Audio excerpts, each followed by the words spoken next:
Guys, I am Sunny. मैं कहना चाहता हूँ thank you so much. Guys, I am Sunny. मैं कहना चाहता हूँ थैंक यू सो मच। अबे यूट्यूबर है, टिकटॉकर नहीं, होश में आ। तो हेलो मेरे यूट्यूब फैमिली, कैसे हैं आप लोग? उम्मीद करता हूँ बहुत बढ़िया होंगे आप लोग। मेरा नाम है उज्जवल और आप देख रहे हैं ऑटो एक्सपी विद उज्जवल। तो दोस्तों आ चुका हूँ आप लोगों के पास नया वीडियो लेके। तो नया वीडियो का जो टॉपिक रहने वाला है दोस्तों, वो रहने वाला है आपका एबीएस यूनिट के ऊपर। एबीएस का वर्किंग फंक्शन क्या होता है, तो आज मैं इस वीडियो में आपसे बात करूंगा एबीएस के 5 पॉइंट के ऊपर। तो सबसे पहले दोस्तों एबीएस होता क्या है, दूसरा पॉइंट रहने वाला है दोस्तों एबीएस में पार्ट कौन कौन सा लगता है, तीसरा पॉइंट होता है दोस्तों कि एबीएस का वर्किंग फंक्शन क्या होता है, वो काम कैसे करता है, चौथा पॉइंट रहने वाला दोस्तों प्रॉफिट और लॉस। एबीएस का आपके गाड़ी में क्या प्रॉफिट है क्या लॉस है, उसके बारे में मैं डिटेल में एक्सप्लेन करूंगा। और जो पांचवा रहने वाला है दोस्तों सबसे इंपॉर्टेंट चीज़, एबीएस आपको लेना चाहिए कि नहीं लेना चाहिए, उसके ऊपर मैं आज इस वीडियो में बात करने वाला हूँ। तो दोस्तों वीडियो को काफ़ी छोटा रखने की कोशिश किया हूं और वीडियो को आखिर तक जरूर देखिएगा ताकि आपको एक भी स्टेप छूट ना जाए और आपको एबीएस यूनिट का जो भी वर्किंग फंक्शन है उसमें समझने में आपको कोई भी दिक्कत ना हो। काफ़ी इजी तरीके से मैं इस वीडियो में समझाने की कोशिश किया हूँ। तो आइए वीडियो शुरू करते हैं।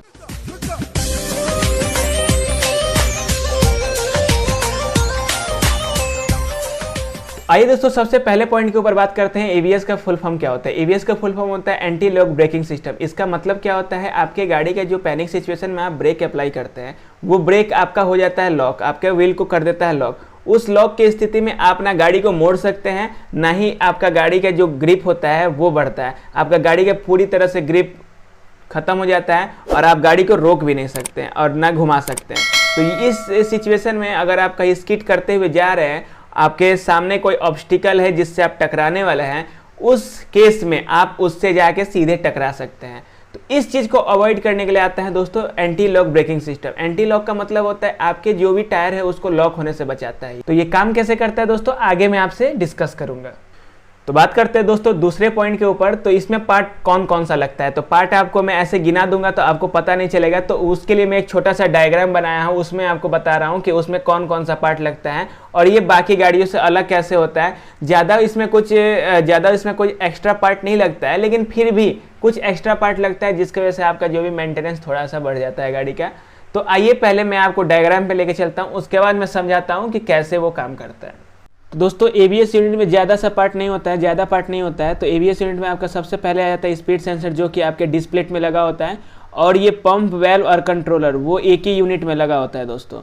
ये आपका जो मास्टर सिलेंडर, जो आपका मास्टर यूनिट होता है एबीएस का, उसी में ये सब चीज़ लगा होता है। तो ये 3-4 चीज़ जो वैल्यूएबल चीज़ें आपका एबीएस में लगने वाला है, वो आपको मैं ये मतलब 4 ही चीज़ होता है जो आपका सबसे इंपॉर्टेंट चीज़ होता है। बाकी जो आपके डिस्क होता है वो सेम रहेगा, आपके कैलिपर सेम रहेंगे, आपके डिस्प्ले का साइज सेम रहेगा, उसमें कोई अंतर नहीं आएगा। तो दोस्तों बात करते हैं तीसरे पॉइंट के ऊपर। तो ये काम कैसे करता है वो भी आपको इसी डायग्राम में मैं समझाने वाला है। दूसरे डायग्राम में मैंने आपके लिए बनाया है, उसमें मैं आपको प्रॉपर तरीके से एक्सप्लेन करूंगा कि उसको कैसे वो काम करता है, वो आपको उस डायग्राम में मैं प्रॉपर एक्सप्लेन करने वाला हूँ। तो दोस्तों एक छोटा सा मैं डायग्राम बनाया हूँ आप लोगों को समझाने के लिए। तो ये दोस्तों आपका व्हील हो जाएगा, ये आपका टायर हो जाएगा, ये आपका डिस्प्लेट हो जाएगा, ये आपका जो स्पीड सेंसर है वो हो जाएगा। तो ये हो जाएगा आपका ब्रेक पाइप, ये हो जाएगा आपका स्पीड सेंसर, ये फ्रंट का डिस्क हो जाएगा। और ये जो रेयर ब्रेक होता है, जो आप रेयर ब्रेक मारते हैं, वो आपका ये हो जाएगा। और जो रेयर ब्रेक में है सेम जो प्रिंसिपल मैंने सामने बताया है, सेम जो चीज़ है वही आपका टायर हो जाएगा, डिस्प्लेट हो जाएगा, स्पीड सेंसर हो जाएगा, स्पीड सेंसर का वायर हो जाएगा, ब्रेक पाइप हो जाएगा।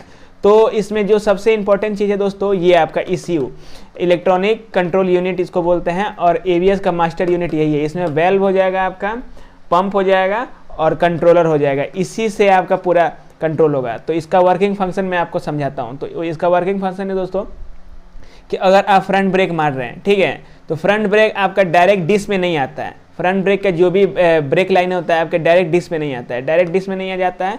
तो ये आपका आता है यहाँ पे ECU के पास। ECU को कमांड देता है कि आपको ब्रेक अप्लाई करना। तो दोस्तों ये तो हो गया इसका वायरिंग कैसे होता है, वायरिंग डायग्राम और पार्ट कौन कौन सा कैसे कैसे काम करता है, वो तो आपका ये हो गया। अब ये सेंस कैसे करता है कि ब्रेक अप्लाई करने के बाद ये आपका जो रेयर व्हील है चाहे फ्रंट व्हील है लॉक हो चुका है, ये सेंस कैसे करता है। तो सबसे इंपॉर्टेंट चीज़ है कि ये जो सेंसर है, जो स्पीड सेंसर, वो दोनों व्हील का जो भी स्पीड है वो मेजर करते रहता है, हमेशा मेजर करते रहता है कि वो कितने स्पीड में, कोई मतलब कौन सा व्हील कितने स्पीड में घूम रहा है, ठीक है। अगर इस सेंसर का स्पीड इस सेंसर के स्पीड से मैच नहीं करता है, इसका मतलब क्लियर है, या तो ये व्हील लॉक हो रहा है या फिर ये व्हील लॉक हो रहा है। तो इसी के जैसे पता चलता है कि ये ब्रेक जो भी है, ये आपका व्हील है, वो आपका कोई सा भी, दोनों में से कोई सा भी, जैसे फ्रंट ही व्हील हो गया, अगर लॉक हो रहा है तो वो तुरंत स्पीड सेंसर वो बता देगा कि आपका जो फ्रंट व्हील है लॉक हो रहा है। तो वो आपका क्या करेगा, जो ये डिस्क ब्रेक है, डिस्क ब्रेक का जो प्रेशर है वो कम कर देगा। डिस्क ब्रेक के प्रेशर कम करने की वजह से छोड़ेगा नहीं, पूरी तरह से छोड़ नहीं देगा, बस प्रेशर कम कर देगा कि ये व्हील रोटेट होना शुरू कर दे। रोटेट होना शुरू कर देगा तो आप डायरेक्शन भी चेंज कर सकते हैं, अपना जो गाड़ी का डायरेक्शन भी चेंज कर सकते हैं, और जो उसका जो ग्रिप है वो भी लूज नहीं होता है। तो बात करते हैं दोस्तों चौथे पॉइंट के ऊपर। तो चौथा पॉइंट आपका रहने वाला है प्रॉफिट और लॉस। एबीएस आपके गाड़ी में होता है तो आपका प्रॉफिट क्या होता है और आपका लॉस क्या होता है। तो बात करते हैं सबसे पहले प्रॉफिट के ऊपर। तो प्रॉफिट में होता है दोस्तों कि आपका इसमें जो भी ब्रेकिंग पावर होता है वो इम्प्रूव हो जाता है, काफ़ी ज़्यादा आपका ब्रेकिंग पावर इम्प्रूव हो जाता है इसमें। मतलब कि आप पैनिक सिचुएशन में अगर आप ब्रेक अप्लाई कर रहे हैं तो वो काफ़ी ज़्यादा इंप्रूव हो जाता है। दूसरा पॉइंट इसका जो दूसरा प्रॉफिट होता है दोस्तों कि आपका जो भी ब्रेकिंग डिस्टेंस होता है, ब्रेकिंग डिस्टेंस कम हो जाता है। तो अगर आपका गाड़ी अगर 100 की स्पीड में अगर गाड़ी आप रोक रहे हैं तो वो रोकने में लगभग अगर एस्टिमेटेड बता रहा हूँ 50 मीटर ले रहा है, तो एबीएस यूनिट में अगर आप कर रहे हैं तो वो 25 से 30 मीटर के अंदर ही आपका गाड़ी रुक जाएगा।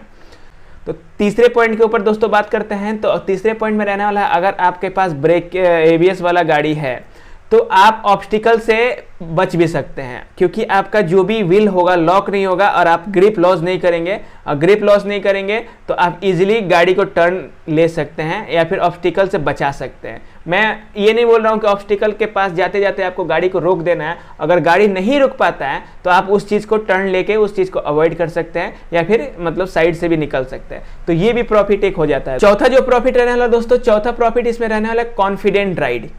तो कॉन्फिडेंट राइड का मतलब क्या होता है दोस्तों? कॉन्फिडेंट राइड का मतलब होता है कि आप कैसे भी सिचुएशन में गाड़ी चला रहे हैं, बारिश में चला रहे हैं, धूप में चला, कैसे भी सिचुएशन में चला रहे हैं, आपको पैनिक सिचुएशन में आप थोड़ा कॉन्फिडेंस फील करेंगे, क्योंकि आपके गाड़ी में एंटी लॉक ब्रेकिंग सिस्टम लगा है, जिसकी वजह से आपको थोड़ा कॉन्फिडेंस फील होगा और आपका ब्रेकिंग पावर भी काफ़ी ज़्यादा इंप्रूव हो जाएगा।